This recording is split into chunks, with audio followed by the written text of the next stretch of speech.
Good morning, listeners. Welcome to the Thursday Daily Show at So Organised Style podcast. I'm Maria Theoharis, or Velo Sews as I'm more commonly known, and today we have the gracious and lovely Sunny Days 06, and I'm Sandy Bach. Thank you so much, Sandy, for being here. That's a pleasure. I'm really looking forward to this, particularly as it's not video. Exactly. For people who don't know SewOver50, and Sandy is one of the lifebloods that is SewOver50. So there are three, and that's Sandy's here in Brisbane. Judith's in Edinburgh and Sue's in Hertfordshire. We're all over the world.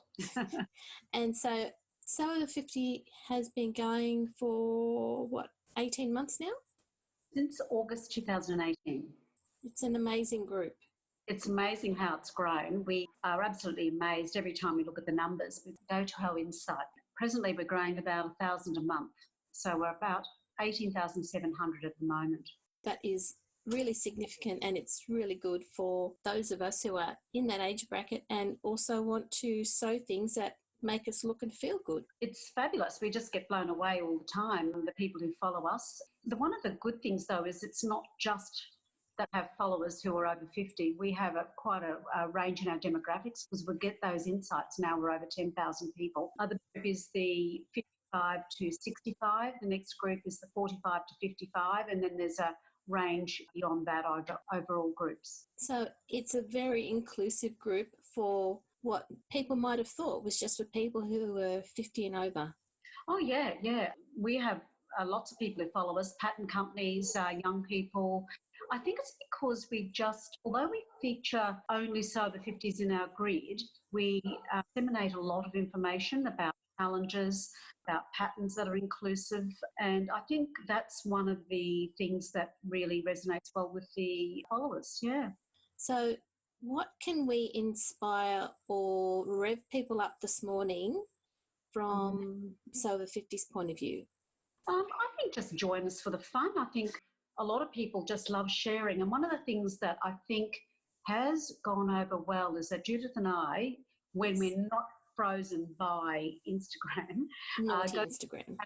Oh, gosh, it's been a bit of a pain lately.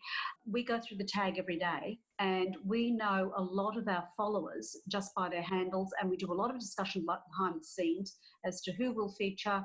And we try to not feature the same ones. We look out for the people who are doing sterling sewing but might only have 30 followers, and you think, wow, this person's brilliant, let's get them and promote them. Yet we do look at the tag every day, and not a lot of the groups do that.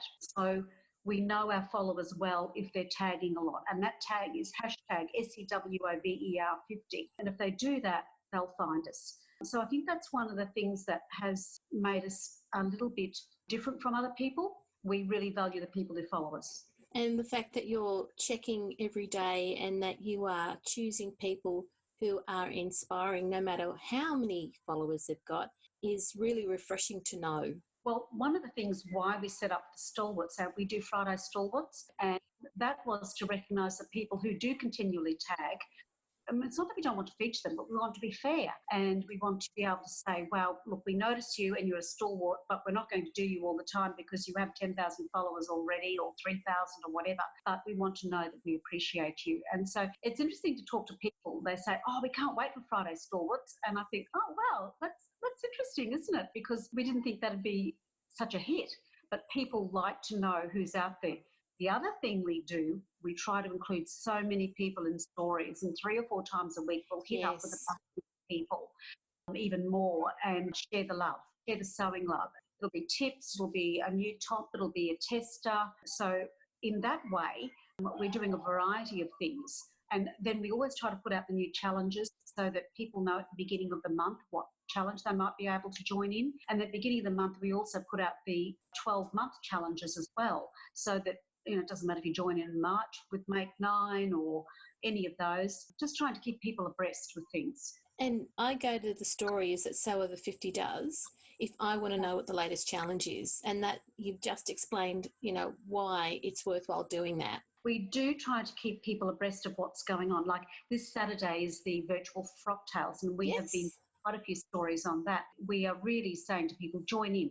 I mean, these are tough times at the moment, and it's a little bit of frivolity that over, I think it'll be 24 hours across the world, and we'll be leading well, New Zealand will lead, and then Sydney cocktails will come in. And I think that would be fabulous, just to put on a frock, have a cocktail, sit there, put your photo up. I think it'll be sort of something like Sewers United across the world. Something beyond, #beyond Corona, I don't know. That would be lovely. But you know what? It's that sort of thing that connects people. And even though you might be isolated during these times, Yes. there is connectedness of sewers that is such a friendship-based thing. It's such a wonderful thing to belong to. I agree with you. As I've been working from home the last couple of weeks, some parts of the day are a little bit flat. I feel flat, but Yes. I can always go on and see what people are doing on Instagram with their sewing, and it kind of lifts me. And look, I know it's frivolous, sort of, people would see it as frivolous, but I live and breathe sewing, and I know that you do. Yes. And it's really paying off dividends right now. Yes. I live and breathe sewing, but I'm only a very slow sewer, and I have to admit to people that I'm not a great sewer.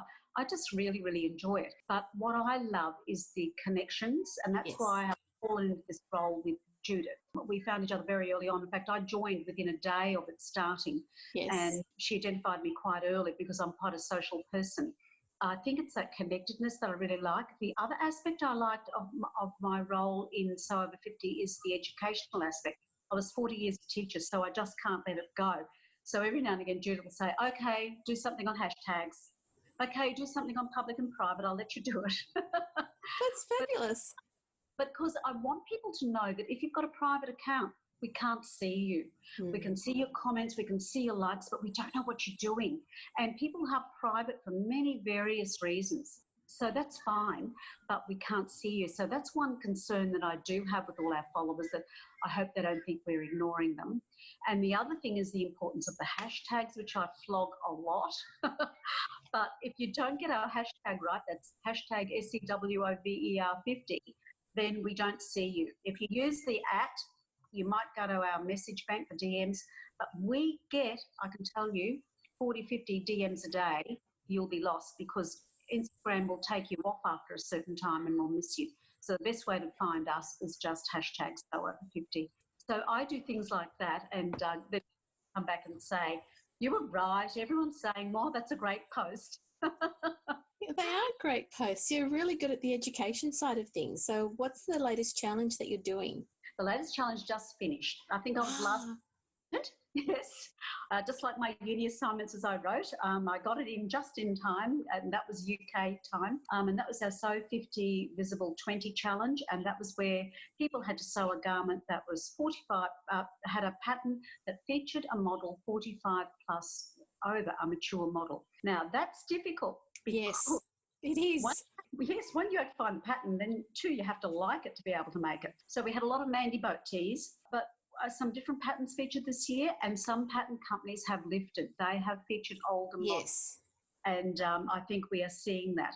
We're a little bit miffed with a few companies that have released some, and although they think they might be inclusive, they haven't featured older models. And we do a lot of advertising for companies. When you've got 18,000 followers, if we feature you in stories and put our tag or their tag, we're doing free advertising. You are. That's a lot of free advertising that we are giving. I'm almost of the mind, and this sounds really dangerous, of pulling back from those companies who aren't lifting for us. Not so much that they're not putting out new patterns with older people, maturer people, but they don't actually put anyone in their grids, or they did anyone older in their stories. And I see that as a real, I just worry that people see ageing as a negative, whereas I see ageing as a positive. There can be a whole lot done worse than ageing, I can tell you. And I just, that ageing should be as inclusive as all the other hashtags, Curvy, So Collective, So Queer, So Tall, So Petite, all these.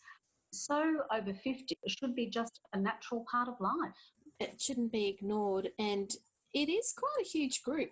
If you look at the demographics, even if you were to just go to the ABS stats, you would see the number of people in that area. Yeah, you're right. If the companies are saying something but not showing it on their grid, that's really a stark reflection of their values. I think it's a stark reflection, and I'm hoping that people will, after this challenge, sit back and think, oh, well, that's a new pattern that came out, but I couldn't use that one. I think, look, the tide is turning, I think, Maria. I think we just have to bide our time. And the other thing is, you will find that we aren't an aggressive group. What we do is we pay back with kindness. Yes. We don't go after people and say you haven't put a SewOver50 person in or a mature person. What we do in our stories and in our posts, we will give the kudos to the companies who are featuring older models. And so I think what we do is we catch more people with honey than you do with a fly spot. We're not an aggressive group. We're not out to create enemies. We're volunteers. We put a lot of time into this. But what we want to do is to see a little bit of equality when it comes to featuring older people.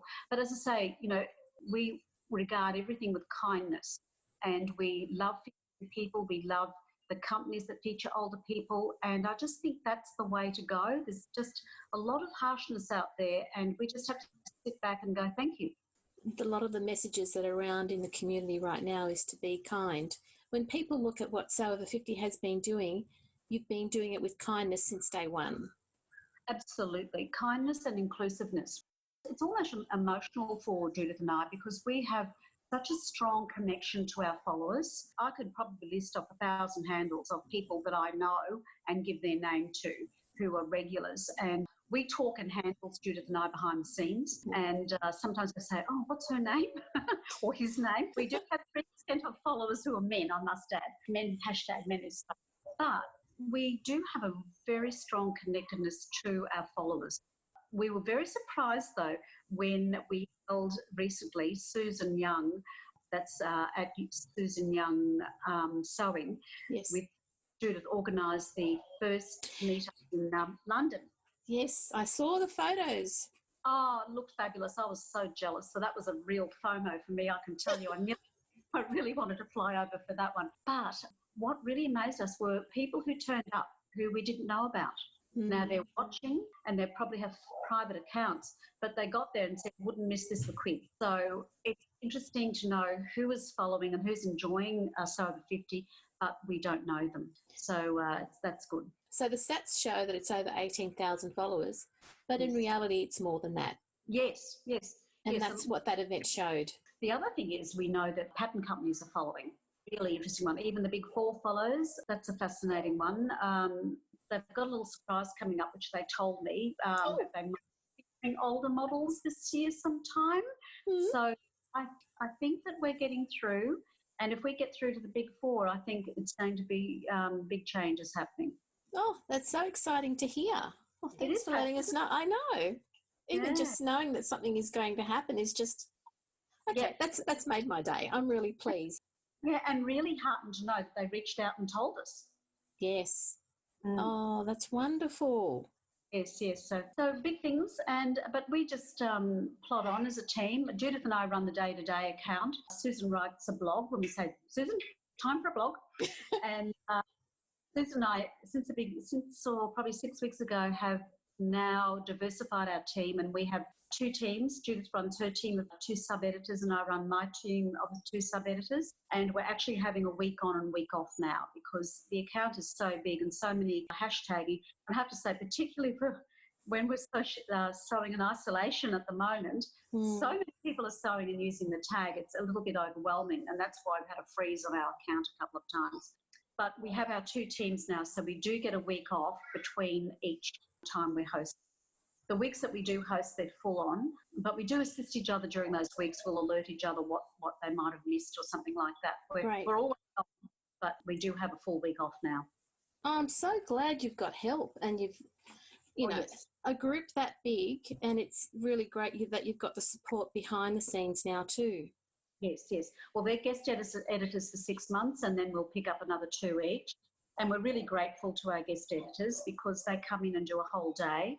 And it's great. It's a big job, but we appreciate even just having that one day. So I'm only posting 3 times a week now, and the guest editors are posting 2.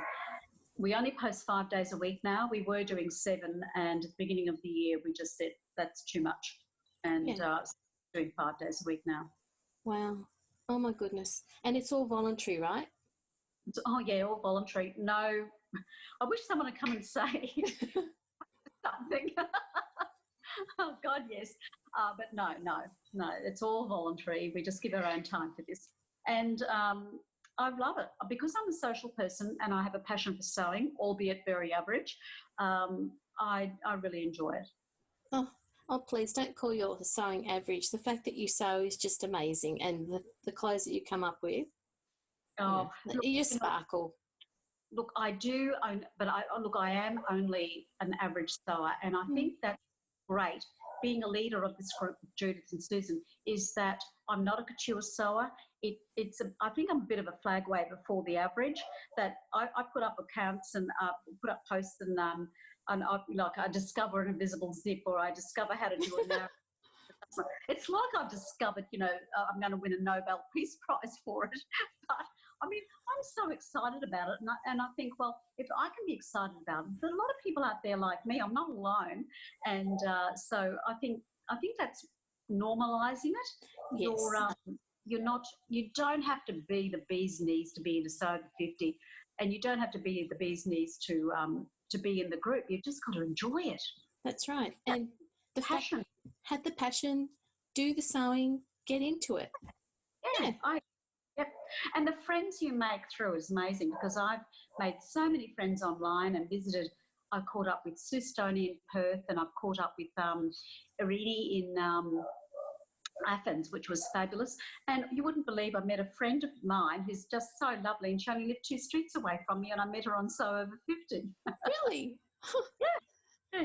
Didn't realise we were only 2 streets away. So I've got this little group in Brisbane now on a messenger, Facebook Messenger, where we are all the time chatting about sewing, etc. So it's great. Oh, that's lovely. Oh, wonderful. Thanks so much, Sandy, for being here today and giving us the lowdown on SewOver50. I really enjoyed it, Maria. Thanks very much for the chat and inviting me on, and also on behalf of the rest of the team. And we love getting our message out there. Have a wonderful day, Sandy, and enjoy your Thursday, listeners. Thank you very much, Maria.